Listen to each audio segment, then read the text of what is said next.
오늘도 주님의 크신 은혜와 사랑이 우리와 함께 하시고 있습니다. 오늘 함께 공독하신 로마서 12장 6절 말씀으로 드림으로 받는 은혜라는 제목을 함께 은혜 나누기 원합니다. 우리가 예수님을 믿으면 삶의 방식이 달라집니다. 죄로 물든 세상에서 살아갈 때 우리는 소유하고 또 내 육신을 만족시키고 자신의 욕망을 충족하는 것이 최고의 행복한 삶이라 생각하며 살았습니다. 그러나 사실은 이것은 거짓된 거죠. 부귀와 영화와 지식 등 세상에서 누릴 수 있는 모든 것을 다 누려본 솔로몬 왕은 전도서 12장 8절에서 헛되고 헛되다, 모든 것이 다 헛되다 라고 고백했습니다. 솔로몬 왕만 그러냐? 아니에요. 모든 사람이 다 그래요. 오늘날도 명성과 재물 등 많은 걸 누리는 사람들이 있어요. 예를 들어서 재벌 3, 4세 되는 사람들, 또 보통 사람은 꿈도 꾸기 힘든 어마어마한 수입을 올리는 미국의 스포츠 스타, 영화배우 이런 사람들이요, 겉으로는 화려해 보이고 또 야 저렇게 많이 버니까 얼마나 좋냐, 저 사람들은 얼마나 행복할까. 그런데요, 실제로 보면 마약에 취하고 도박에 취하고 그 삶을 파괴하고 그런 경우가 얼마나 많은지 몰라요. 절대 행복하지 않아요. 소유하고 누린다는 거 참된 기쁨을 주는 것이 아닙니다. 그래서 성경에서는 누누이 자기의 육신을 만족시키지 말고 오히려 베풀고 나누고 살라고 말씀하십니다. 그리고 오직 하나님의 나라와 그 일을 위해 살 것을 명하십니다. 구약 전도서 11장 1절에서 너는 내 떡을 물 위에 던지라, 여러 날 후에 돌을 찾으리라, 7에게나 8에게 나눠줄지어다. 또 예수님은 누가복음 6장 38절에 너희에게 줄 것이니 곧 후이되어 늙고 흔들어 넘치도록 하여 너희에게 안겨주리라 라고 말씀하셨어요. 사도 바울은 사도행전 20장 35절에서 범사에 여러분에게 모범을 보여준 것과 같이 수고하여 약한 사람들을 돕고 또 주께서 친히 말씀하신 바 주는 것이 받는 것보다 복이 있다 라고 말씀하셨어요. 오늘 보신 동영상에 나오는 배상민 교수님도 나눔에 대해서 많은 이야기를 하셨어요. 성경에서 이처럼 계속해서 나누고 베풀고 드리라고 하시는 이유는 그것이 복되기 때문입니다. 다시 말해 드리는 것이 이 땅에서 우리 안에 참된 기쁨을 주고 또 하나님을 기쁘시게 함으로 천국의 영원한 상급을 예비하게 한다는 것입니다. 그러므로 우리가 예수님을 믿고 거듭나 구원받는 순간 이제 신앙생활을 하면서 받는 훈련 중에 하나가 드리는 훈련이에요. 자꾸 베풀고 나누는 훈련을 해야 돼요. 신앙생활을 열심히 할수록 더 많은 것을 드려야 돼요. 처음에 예수님 믿고 거듭나서 구원받고 교회 오면 주죠. 뭐 이게 새신자 선물도 주고 또 뭐 성경도 주고 뭐 이렇게 달력도 주고 막 줘요. 거기 빠져 있으면 안 돼요. 믿고 거듭난 사람은 근데 내 거를 줄 줄 알아야 돼요. 그 신앙생활 열심히 하고 집사 권사 받았는데 아니 나는 왜 달력 안 줘? 뭐 이러면 안 돼요. 그 훈련이 안 되고 있는 거예요. 자꾸 내 거를 드릴 줄 알아야 돼요. 왜냐하면 드릴 때 하나님께서 은혜를 주시기 때문입니다. 그래서 이렇게 드리게 되면 하나님이 자꾸 우리에게 더 풍성한 것을 채워주십니다. 그리고 시간이 갈수록 우리에게 자꾸 더 소중한 것을 드리라 하고 명령하십니다.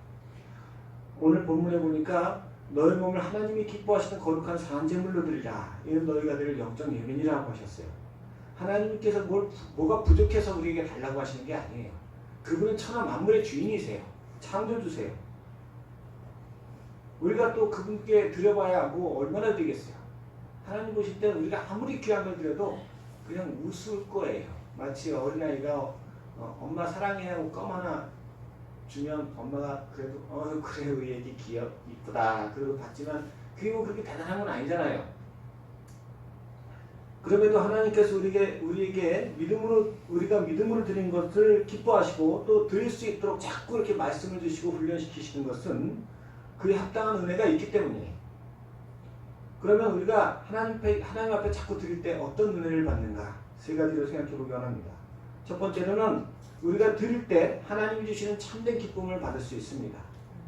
주일 예배에 한번 나와보라고 억지로 전도를 해서 끌려 나오면 교회 문턱을 들어서는 순간 그 기쁨이 있어요.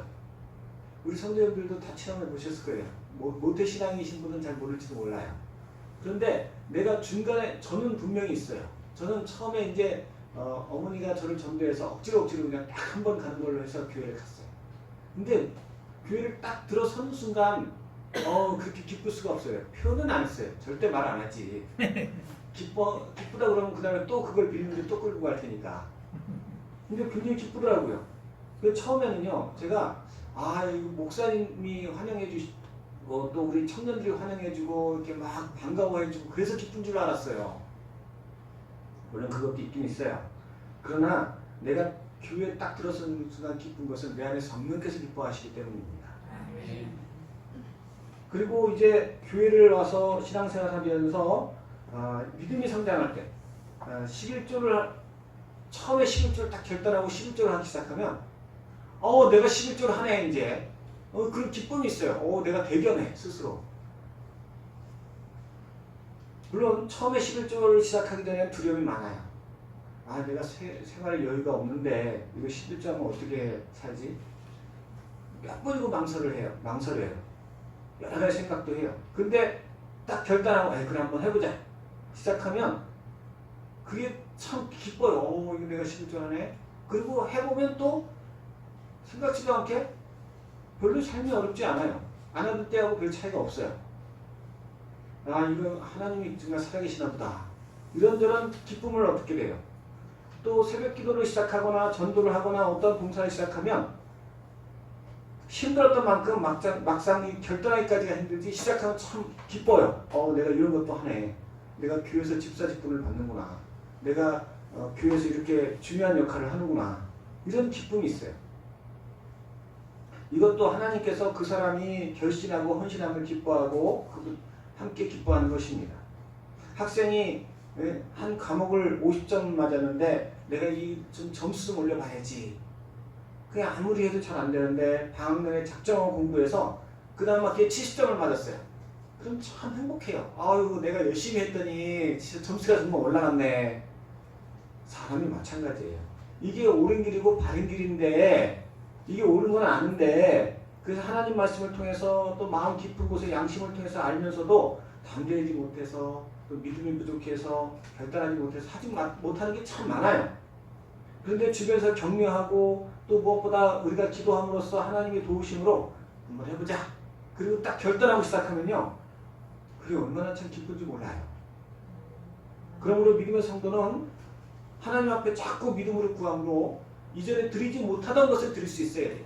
우리의 믿음의 여정이 그래요. 자꾸 더 많은 것을, 더 소중한 것을 드릴수록 우리의 신앙이 성장하는 것이고 하나님께 더 가까워지는 거예요. 억지로 하는 게 아니고 내가 결단하고 하나님 드리겠습니다. 억지로 하는 거면 한 번 하고 그 다음 못해요. 근데 하나님이 도와주시면 그 다음에 자꾸 드릴 수 있어요. 내 물질을 드리고 시간을 드리고 또 내 꿈을 드리고 내 삶을 드리는 거예요. 이게 자꾸 되어져야만이 내 안에 신앙생활에 기쁨이 있는 거예요. 이게 어느 선에서 딱 멈춰버리면 어떤 사람은 어느 선에서 딱 멈춰버려요. 다른 건 하는데 이제 전도는 나 절대 못해. 여기서 멈추면 그 기쁨이 정체가 돼요. 그러면 신앙이 형식적이 되는 거예요. 근데 자꾸 이게 올라가야 돼요. 그래서 하나님께서 나와 늘 함께 하시는 것을 우리 삶 속에서 체험해야 합니다. 우리 모든 성도님께서 더 많은 드리는 훈련을 통해서 하나님 주시는 참된 기쁨, 진정한 기쁨을 누리시기를 주의 이름으로 간절히 축원합니다. 두 번째로 성도가 하나님께 자꾸 드릴 때에 어떤 은혜가 있냐면 내가 드린 것보다 더 풍성히 주시는 하나님의 신실하심을 체험할 뿐 아니라 또 그것을 통해서 많은 사람에게 덕을 끼치는 삶을 살게 됩니다. 성경에 보면 자기의 귀한 것을 들여서 더 큰 것을 되갚은 바는 이야기가 많이 나와요. 아브라함은 하나님께서 명하신 대로 첫 아들 이삭을 번제단에 드려서 약속을 맺게 됐어요.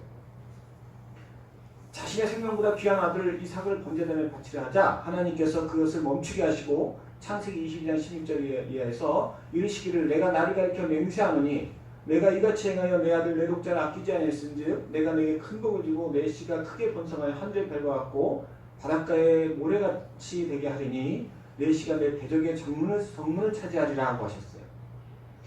아들 이삭 하나를 바쳤는데 하나님께서 그 씨를 모래알같이 많아지게 하시겠다는 거예요. 하나를 드렸더니 하나님이 더 풍성한 것으로 대갚아 주시는 거예요.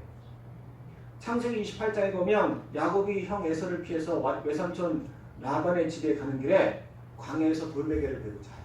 얼마나 쓸쓸하고 외롭겠어요. 멀리서 늑대가 울고. 그런데 꿈속에서 하나님을 만났어요. 사다리가 하늘까지 닿아 있고 천사가 우르락내리락 하는 꿈을 꾸고 그 위에 하나님이 계셔서 내가 너를 복주고 또 반드시 네 고향으로 돌아오게 하리라. 이런 약속을 받았어요. 야곱이 잠에서 깨어보니 얼마나 기쁜지 몰라요. 그래서 하나님께 뭐 이렇게 드리고 싶은데 뭐 어떻게 할 수가 없어요. 그래서 배우자는 돌을 세워서 이게 하나님 계신다는 증거의 제단입니다. 그리고는 거기다 기름을 부어요. 기름이 뭐예요? 비상금이에요. 엄마 리브가가 챙겨줬겠죠. 그거 급할 때 쓰라고 주는 비상금 기름을 거기다 다 쏟았고요. 하나님 나이가 가진 게 이게 안 돼요. 하나님 받으시고 저 반드시 고향으로 돌아오게 해주세요. 하나님이 그 재물을 받으셨어요. 그 비상금 기름 조금 받았는데 그가 돌아올 때는 아내가 4명이요 자녀가 13명이요 엄청난 가축대를 거느린 풍성함으로 대갚음 받고 돌아왔어요. 열왕기상 17장에 보면 사르밧 과부는 자신과 아이가 먹을 떡을 먼저 하나님의 사람인 엘리야에게 대접하자 3년 반 동안 통에 밀가루가 떨어지지 않고 병에 기름이 떨어지지 않았다고 했어요. 우리 예수님은 당신의 생명을 하나님께 드렸을 때 빌립보서 2장 9절 말씀이와 같이 모든 피조물로 영광을 받게 되셨어요. 이처럼 하나님께 드리는 것은 반드시 풍성한 것으로 대갚음 받게 돼 있어요. 아멘. 그래서 신약 마태복음 10장 40절에 보면 누구든지 제자의 이름으로 이 작은 자 하나에게 냉수 한 그릇 주는 이는 내가 진실로 너에게 이르노니 결단코 상을 잃지 않는다 하고 있어요. 나아가서 이렇게 풍성히 받게 되기 때문에 나만 좋은 게 아니에요. 그것으로 다른 사람들에게 베풀 수가 있게 돼요. 금방 사르밧 과부를 얘기했지만 그 사르밧 과부가 믿음으로 드렸을 때 자기만 산 거 아니잖아요. 3년 반 동안 자기 아들도 살았고 하나님의 사람인 엘리야도 살렸어요. 얼마나 귀한 일을 한 겁니까?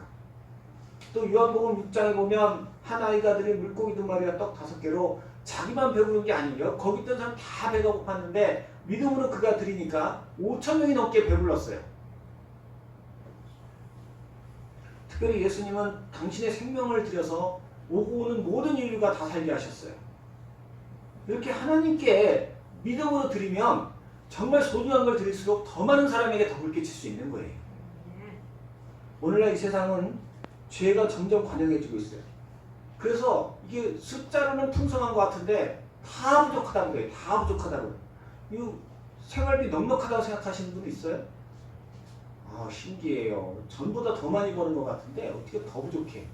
가게마다 이 서울, 죄송한 얘기지만요, 우리 예천보다 서울 사는 사람들이 소득이 높아요. 사실은 숫자로는 그래. 숫자로는 우리는 뭐 소득이 뭐 1년에 뭐 한 1억 안 되잖아요. 잘. 근데 서울에는 1억 넘는 사람들이 참 많아요. 뭐 집값만 해도 거기는 뭐 수십억이니까. 그런데 빚이 엄청나. 그 사람들은. 우리는 빚 안 지잖아요. 그렇죠? 빚 있어요? 아, 죄송해요. 믿는 분들한테 죄송한데 별로 이렇게 빚이 뭐 많지 않지. 내가 마음만 먹으면 갚잖아요. 다. 마음만 먹으면 못 갚아요? 하나님이 함께 하시는데 다 갚아요. 근데요, 서울에 사시는 분들 죄송하지만 이거 당장 어떻게 하면 좋냐 할 정도로 빚이 많은 분들이 있어요. 수익이 없는 것도 아니에요. 수익이 엄청나요. 그분들이. 이런 현상은요, 하나님이 주시는 넘치는 은혜를 입어서 그것을 나눠줄 사람이 없기 때문에 하나님께 먼저 드려서 그것을 풍성히 받아 나눠주는 사람이 적어지면요, 이게 숫자는 올라가도 사람들이 더 빈곤해지는 거예요. 과거에 이 땅에 사람들이 굶주리고 힘들 때 정말 진실함으로 하나님께 드리는 믿음의 사람들이 있었어요. 그 사람들이 뭐 드릴 게 있었어요? 뭐 보리쌀 한 줌, 뭐 드릴 게 없으니까 뭐 그런 거라도 정말 믿음으로 드리는 거예요. 그런데 하나님이 그걸 다 기뻐하시고요. 그 자녀들이 지도자가 되게 하시고 지혜자가 되게 하시고 그들이 나라를 이끌어가는 사람들이 되게 하셔서 이 나라에 한가의 기적이 일어나게 하시고 이 나라를 풍성하게 하셨어요. 믿음으로 하나님께 드리는 사람들이 많아져야 나라가 풍성해지는 거예요. 근데 오늘날요, 하나님 앞에 정말 전심으로 드리는 사람들이 예전보다는 적어져요. 그래서 젊은 사람들이 더 많이 배워요. 이 실력이 옛날보다 훨씬 나아졌어요. 더 많이 배우고 능력도 더 많아. 얼마나 똑똑한지 몰라. 그런데 더 더 못 살아. 점점 부족해져요. 눈에 보이지 않는 것부터 부족해져요. 사랑이 부족하고 사람들 간의 사랑이 부족해. 성도님들의 믿음이 죄송한 얘기지만요. 대단히 죄송한 얘기지만 솔직히 예전보다 우리 학생들의 학력이 떨어졌다 그러잖아요. 학력이 떨어지는 게 문제라 믿음이 떨어지고 있어요 지금. 예전에는 뭐 철야 그러면 밤새는 건 기본이었어. 새벽기도 빠지면 죽는 줄 알았어. 주일 예배 절대로 못 빠져요. 막 아파서 병원에서 링기를 맞고 있어도 일단 교회는 와. 교회 와서 이제 휠체어 타고 와갖고 수술침대에 누워갖고 여기 와갖고 예배 드리고 가서 수술 받아. 그랬었어요. 그래서 믿음도 부족해지고 그러다 보니까 이게 시간도 부족해. 사람들이 삶의 시간도 아니 왜 이렇게 바빠. 시간이 부족해. 사람들이 다 바빠. 또 건강이 부족해져. 뭐 잘 먹는데 운동을 못해. 심리적인 가난함, 빈부격차, 절대적 빈곤 등 이렇게 사람들에게 없어서는 안 될 것들, 다 눈에 보이지 않는 것부터가 하나님께서 다 걷어가시는 거예요 이제. 그래도 깨닫지 못한다. 그래도 하나님께 드리지 않는다. 그러면요 이제는 정말 절대적으로 필요한 걸 걷어가세요. 과학자들이요 앞으로 코로나가 이제 지나가고 나면 또 이제 온난화도 심해지는데 세계적인 식량 부족이 올 거예요. 사실 다른 것보다 식량이 없으면요 인간의 존엄성이 사라지는 거예요. 이 모든 걸 회복할 수 있는 것은 오직 믿음의 성도들 뿐입니다. 야고보서 1장 10절에 좋은 것을 다 하나님께로부터 내려온다고 그랬어요. 사람이 수고하고 노력해서 얻어지는 게 아니라는 거예요. 사람이 아무리 땅을 파도 얻는 건 한계가 있어요. 하나님이 풍성하게 주셔야 돼요. 이삭에게 100배의 열매를 결실하게 하신 것처럼 하나님이 주시지 않으면 사람의 노력이 헛된 거예요. 그 하나님을 주게 하시기 위해서는 우리가 하나님 믿음의 사람들이 필요해요. 드릴 수 있는 믿음의 사람들이 필요해요.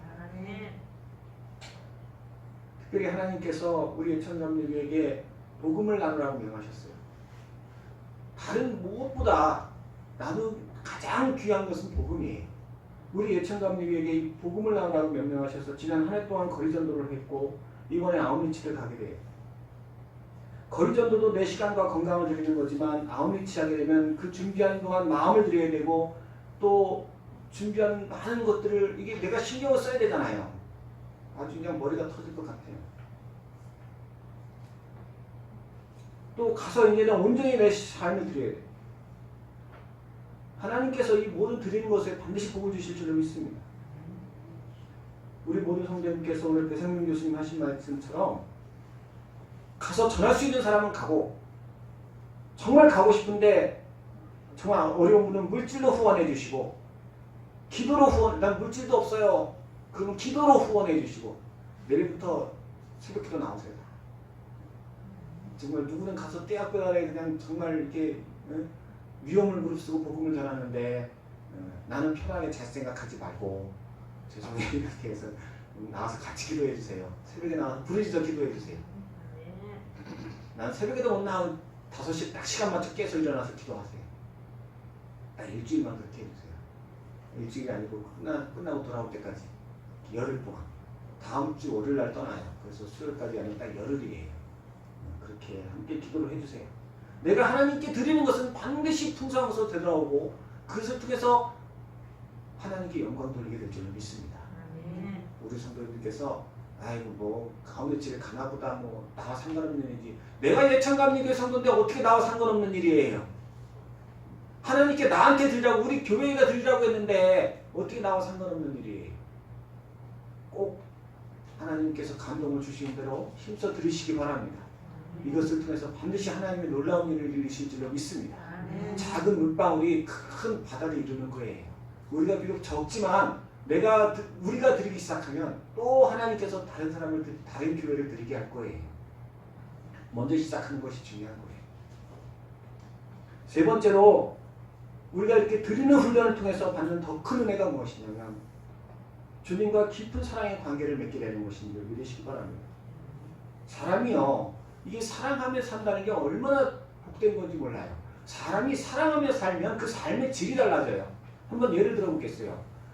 직장 생활하는데 내가 직장을 사랑해, 내가 하는 일을 사랑해 하는 사람은요, 굉장히 딴 사람에게 도전이 돼요. 막 이게 활기가 넘쳐. 이 사람은 막 자기 일을 사랑하니까, 저 사람은 정말 너무 열심히 일을 해.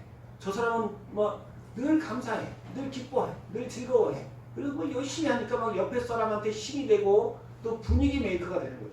근데 자기 직장을 사랑하지 못해. 자기 일을 사랑하지 못하는 사람은 시간아 가라. 오늘은 어떻게 하루 때우냐. 아우, 이거 딴 직장은 뭐 휴가도 보내준다는데, 뭐 불평이 입을 따르질 않아.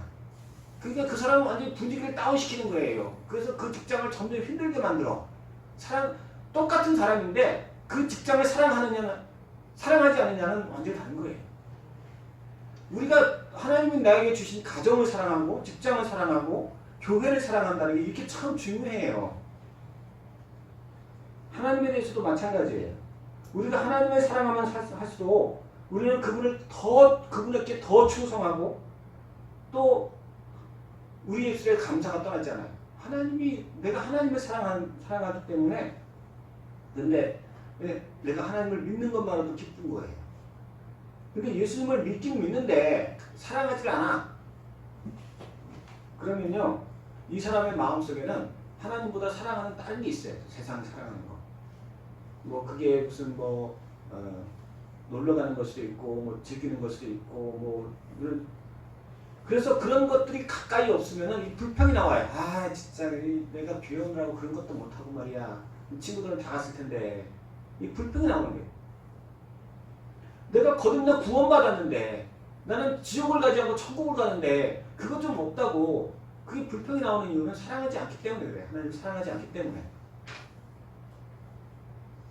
또 주님을 우리가 하나님을 사랑하지 못하면 자꾸 의심하게 돼요. 사랑하면 절대 의심 안 해요. 내 자식이 아무리 거짓말을 해도 엄마는 내 자식은 믿어요. 왜냐하면 내가 사랑하기 때문에. 근데 남편 말은 안 믿어. 안 사랑하기 때문에. 그러지 마세요. 사랑하고 믿으세요. 어쩌다 거짓말 하고 싶어 하는 거 아니거든요. 어쩔 수 없이 하는 거니까 그냥 진실이 되더니 믿어주시기 바랍니다. 거짓말도 안 해요. 목사님을 사랑하면 아우니치 가자 그러면 아멘하고 다 따라가요. 근데 목사님을 사랑하지 않으면 아우니치 가자 그러면 왜 이렇게 피곤하게 하는 거야 도대체 여름만 되면. 또 내 삶에 조금만 어려움이 닥치면 하나님이 계시지 않고 말이야. 하나님은 어디 계시냐고. 하나님 사랑하는 사람은 절대 그런 거 없어요. 하나님이 뜻이 있으시니까 나를 이렇게 어려움 가운데 두시지. 할렐루야. 하나님께서 더 좋은 것으로 회복시켜 줄 줄 믿습니다. 직장 생활하면서 자기 직장을 사랑하지 못하는 사람은 안타까운 사람이에요. 하나님을 믿으면서 하나님을 사랑하지 못하는 사람은 정말 불쌍한 사람이에요. 하나님처럼 사랑할 만한 대상이 우리에게는 없는 거예요. 성도는 어떻게든지 이 땅을 살아가면서 조금이라도 더 하나님을 사랑하기 힘써야 되는 거예요. 그럼 내가 어떻게 하나님을 더 사랑할 수 있느냐? 하나님께 소중한 걸 드리시기 바랍니다. 내가 하나님께 소중한 걸 드릴수록 하나님을 더 사랑하게 되어 있어요. TV 드라마도요, 어쩌다 한번 지나가다 본 거는 별 관심 없어요. 그 다음에 보게 되면 보고 안 보면 못 보면 할 수 없지. 근데 1회부터 챙겨서 보는 거는 절대 못 끊어. 무슨 수를 써서 가서 봐야 돼 그거. 왜냐면 내가 그만큼 시간과 마음을 들였거든요. 고양이나 강아지가 길거리에 돌아다녀도 나는 관심도 없어요. 저것들이 뭐 어디 가서 뭘 어떻게 하든지 상관없어요. 그러나 내가 새끼 때부터 키우던 건요, 밥때가 되었는데 안 돌아온다? 이거 내가 밥에 안 넘어가. 어떻게든 챙겨 먹여야 돼. 고양이인데, 강아지인데. 그게 그냥 고양이 강아지로 안 보여요. 내가 시간과 관심을 들였기 때문에, 바쳤기 때문에 그게 대수롭게 넘어가지 않는 거예요. 부부가 서로를 더 사랑하기 위해서는요, 그만큼 서로에게 시간과 마음을 투자해야 돼요.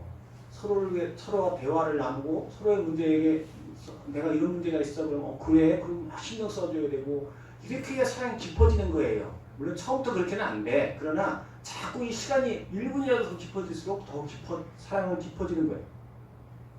자녀와 더 많은 시간을 대화하지 않으면서, 자녀를 위해서 시간을 쓰지 않으면서 내가 자녀를 이해하고 사랑할 수 있을 거라고 생각한다면 그건 절대로 잘못된 생각입니다. 하나님께 대해서도 마찬가지예요. 우리가 하나님께 더 소중한 것, 더 귀한 것을 드리지 않으면서 내가 어떻게 하나님을 더 사랑해요? 하나님께서는 그래서 우리에게 더 많은 것을, 더 소중한 것을 요구하십니다. 왜 자꾸 아우리치 가자고 그래요? 하나님 아우리 안 가도 돼요. 다른 사람 저 아프리카에서 데려다 하실 수도 있어요. 우리가 하나님을 더 사랑하게 하시기 위해서. 아브라함에게 100세에 얻은 아들 이삭을 아브라함이 100세 동안을 기다렸어요. 25년을 기다렸어요. 하나님 빨리도 안 주셔. 25년 동안을 그렇게 애타게 만든 다음에 25년이 돼서야 100세가 돼서야 겨우겨우 주셔놓고는 그걸 또 갖다 바치래. 아니 왜 그렇게 하셨겠어요? 그게 그렇게 쉬운 게 아니죠. 절대로 순종이 어려운, 그건 정말 어려운 일이에요. 그러나 그 어려운 걸 했기 때문에 아브라함이 하나님을 더 사랑할 수 있게 되는 거예요. 우리도 마찬가지예요. 사랑해야 할 대상을 위해서 내가 마음과 시간을 들이지 않고 내 소중한 걸 들이지 않고 사랑하려고 한다는 건 마치 씨도 뿌리지 않고 추수하려고 하는 아주 도둑놈이에요.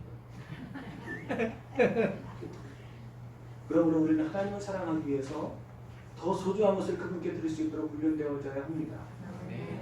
세상이 제일 관영해질수록 사람들은 점점 더 많은 우상들을 섬겨요. 내가 하나님께 뭔가 드리지 못하면 여기까지 이제 못 드려. 내가 주일까지는 드리는데 오후 예배는 못 드려. 저녁 예배는 못 드려. 수예배는 못 드려. 이거는요, 내가 우상이 내 안에 있다는 거예요. 그걸 바치고 있는 우상이 따로 있다는 얘기예요, 지금. 왜 주일 오후에 못 나와요? 아, 집에서 좀 자야 돼. 내 육신이 우상이야. 내가 왜 11주 못해? 아니, 내가 저기 다음 달에 뭐 좀 사야 돼. 아니, 내가 매달 꼬박꼬박 나가는 게 있어. 그게 우상이야, 그게. 무엇이든지 하나님이 원하시는 것을 내가 아낀다는 것은 결국 우상을 사랑한다는 뜻이에요.